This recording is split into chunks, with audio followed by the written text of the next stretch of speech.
স্বাধীনতা দিবসের প্রাক মুহূর্তে রাস্তার পাশে পড়ে থাকা পরিত্যক্ত সুটকেস ঘিরে চাঞ্চল্য ধূপগুড়ি শহরে।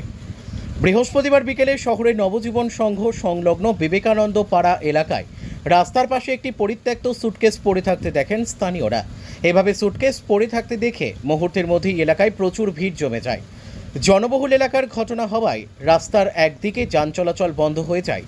ঘটনার খবর দেওয়া হয় ধূপগুড়ি থানায়। ঘটনাস্থলে আসে মহকুমা পুলিশ আধিকারিক গেলশন লেপচা, আইসি অনিন্দ্য ভট্টাচার্য সহ বিশাল পুলিশ বাহিনী।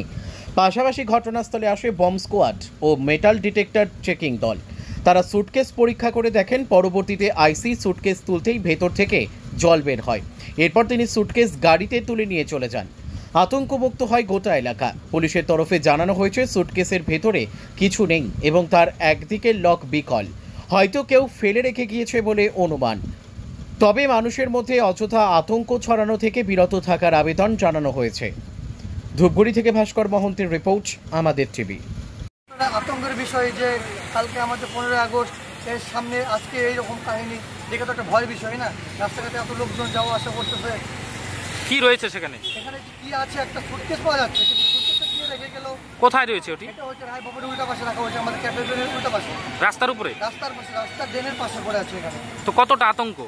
প্রচন্ড পরিমাণ আতঙ্ক। আমাদের দোকানের আশেপাশে আমার দোকান ঘর আছে, আমরা কাজ করি, যার পাশে যদি বোমটা টিকে রেখেছে, একটা 5টা মানুষ মারা যায়, কি একটা আতঙ্কের বিষয় না এগুলো।